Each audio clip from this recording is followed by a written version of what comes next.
Professeur Didier Raoult, dans la situation actuelle, comment se passent vos relations avec les différentes institutions et collectivités qui interviennent sur le sujet de la lutte contre le coronavirus?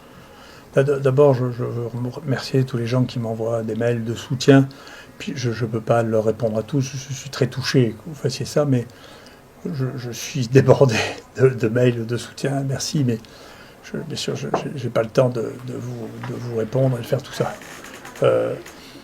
Deuxièmement, ici, on a vraiment beaucoup d'aide de notre institution, l'assistance publique, en particulier avec M. Pazelli, l'ARS, avec M. Lemester, qui nous aident, qui nous soutiennent, avec des difficultés que parfois ils ont à organiser des choses que nous faisons ici, qui ne correspondent pas nécessairement aux lignes directrices qui sont faites. Et puis, bien entendu, je suis en contact avec le ministère et avec le président de la République pour leur dire ce que je pense. Après, le processus de décision de la politique, c'est le leur, mais moi, je reste en contact avec eux directement, parce que le conseil ne correspond pas à ce que je pense être un devoir de conseil stratégique. Et puis, bien entendu, encore une fois, les communautés, les communautés territoriales sont me soutiennent beaucoup. Et donc je remercie tout le monde. Je n'ai pas beaucoup de temps. Je ne prenez pas ça pour mépris des messages. J'ai pas beaucoup de temps. J'ai pas de temps pour faire les interviews. Si je les faisais, j'ai une pure de 36 heures par jour. J'ai du travail, beaucoup de travail. On a 75 malades hospitalisés, 600 malades à tester par jour. Il faut organiser tout ça. Un jour, il manque ceci, un jour, il manque cela. Un jour, sur la logistique, il faut organiser les choses. Et donc, c'est bien sûr ma priorité. Le reste, j'aurai le temps d'en parler après. Voilà. Pouvez-vous nous en dire plus quant à la toxicité de l'hydroxychloroquine qui est mentionnée régulièrement? Bon, d'abord, pour moi, c'est prématuré de vous donner des résultats cliniques sur la suite des gens qu'on traite, mais ne vous inquiétez pas, tout va bien. Pour la toxicité, donc je vous donnerai des données plus précises ultérieurement. Pour la toxicité, là aussi, le monde devient fou. Je vois que la FDA aux États-Unis, qui est quand même vraiment un gendarme extrêmement sévère, a donné le feu vert pour traiter les New-Yorkais avec l'hydroxychloroquine et l'azithromycine. Pour mettre les choses en perspective, hein, l'azithromycine, il y a un travail, je ne connais pas l'équivalent en France, mais qui a été fait aux États-Unis. Dans une année, il y a 1 personne sur 8 qui prend de l'azithromycine. Donc je ne sais pas si vous vous rendez compte de la fréquence de ça.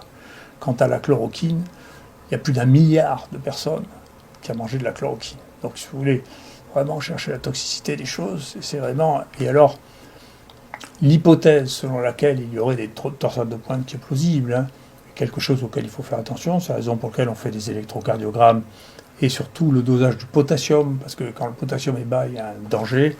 Ça correspond plus à des gens qui ont des multiples maladies et de multiples médicaments, et plutôt ceux qui sont dans une phase très grave en réanimation, dans laquelle les choses deviennent compliquées, mais en même temps, on les détecte très facilement dans ces conditions, les allongements électriques qui précèdent la torsade de pointe, et ça se traite par du magnésium intraveineux très bien aussi.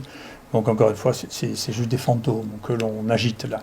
Et je ne sais pas d'où ça vient, mais enfin de mettre que l'hydroxychloroquine qui a été prescrite aussi à des millions de personnes, des gens qui en mangent ça pendant 30 ans, que c'est un poison, ça laisse absolument rêveur. Hein, qu'on ait découvert juste au moment où on a besoin que c'est un poison, c'est absolument étonnant. Je ne sais pas d'où ça sort, peut-être qu'un jour on le saura. Mais globalement, ce sont des médicaments qui ont été prescrits à des milliards de doses. L'azithromycine, c'est le traitement le plus utilisé au monde dans le traitement des infections respiratoires. Parce que là, on tombe des nues quand les gens découvrent que c'est un danger extrême. Tout ça n'a pas de sens. Voilà. Et sur le plan, il faut faire attention, parce que sur le plan thérapeutique, ce que l'on est en train de voir, c'est que les malades, au moment où ils ont une insuffisance respiratoire, le moment où ils rentrent en réanimation, en réalité, ils n'ont presque plus de virus. Et souvent, on n'arrive même plus à cultiver le virus. Donc, c'est trop tard pour traiter les gens pour des antiviraux. C'est trop tard. C'est quand ils ont des formes modérées, moyennes, ou qui commencent à s'aggraver qu'il faut les traiter. Parce qu'à ce moment-là, on contrôle les virus qui se multiplient. Quand ils sont rentrés en réanimation, et quand vous faites rentrer les gens de plus de 80 ans en réanimation, le problème, c'est plus le virus, c'est comment on arrive à sauver. Les réanimateurs font des exploits extraordinaires maintenant, et de plus en plus, hein. Et comment on arrive à sauver quelqu'un qui a plus de 80 ans, qui est intubé, qui a une ventilation artificielle et qui va rester 1 mois en réanimation? C'est extrêmement difficile. Donc, moi, je plaide pour qu'on commence à traiter les gens avant. Et il y a des choses qui peuvent faire suspecter que l'on est malade, en particulier quand on ne sent plus les odeurs, ce qu'on appelle nous une anosmie, quand on ne sent plus le goût du sel, que nous on appelle une agosie, eh bien c'est souvent associé avec cette nouvelle maladie. C'est probablement ces gens qu'il faudra tester en priorité. Comment analysez-vous les données de mortalité que toutes les semaines à l'IHU Méditerranée Infection vous observez? Nous, on surveille la mortalité réelle de ce qui se passe dans notre échantillon à nous. Donc vous voyez, ça c'est le nombre de morts qu'on a par semaine.